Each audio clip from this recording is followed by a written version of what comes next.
Aruz adlı mənimlə işləyən uşaqdır. Ondan sonra onun qohumu var, dostu var, sinif yoldaşı daha doğrusu. Eldardır, bandat elə aparılıb bir müddət bundan əvvəl.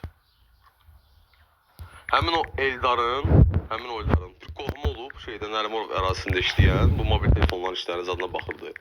Onu hədə qorxu gəliblər, neyiniblər. Sonra köməklik məqsədi ilə güya ki, həmin hadisə olmayıb, bandatda elə bundan əvvəl bantizm şeyi göndərib. Həmin adama kömək ediblər ki, belə söhbət olmayıb, məcnun bilməsin, göndəriblər Kitaya. Bunların hamısının arxasında yəni baş əməliyyatçı İbrahim, həm də narko tacir, hansı ki Məhəmməd Paşazadə ilə narkotik satırdılar. Fuadın əli ilə, Xəqaninin əli ilə, Kor ləqəbli bir şərəfsin əli ilə. Bunun arxasında yanıb Cənab Nazir Aytəymazovun mavini, cinsi azlıq, elmlərdə yaşayır, oğlunun adı Orxandır. Yəni mən abrımdan, həyamdan gedirəm artıq, mən hər dəfəsində sizi narahat eləyəndə. Bandatdəlin rəisinə məktub yazmışam. Bunun əvəzində rəisə məktubu oxutdurmayıblar. Mənə söz veriblər ki, ailəmə, TDX ilə Dövlət Təhlükə Xidməti ilə əlbir olaraq ki, bəs Abdulov Ülvəni türmədən çıxardırıq, məclis sussun. Belə şey olar. Necə yəni məclis sussun? Məclis nəyə görə susmalıdır ki? Prezident söyənlərin tərəfini saxlayırsınız. Mehriban xanımı söyənlərin tərəfini saxlayırsınız. Leyla xanımı təhqir edilən söyənlərin tərəfini saxlayırsınız. Bir nəfər olsun işindən azad olunmayıb. İbrahim özünü elə aparır ki, bu oyunları ilə.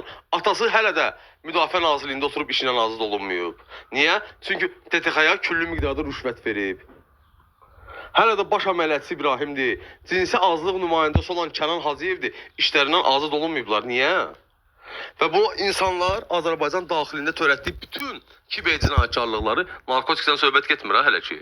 Hamısı xaric vətəndaşların əli ilə eləyirdilər. Buna iz itirmək deyirlər. TDX güya bunu bilmirdi, bilirdi, əlbəttə ki bilirdi. 2021-ci ildə avqustun 23-də, 25-də orada olan elə İbrahim olub. Baş əməliyyatçı İbrahim. Özünü emin kimi qələmə verdi, TDX-nın əməkdaşlarına əlbir olaraq.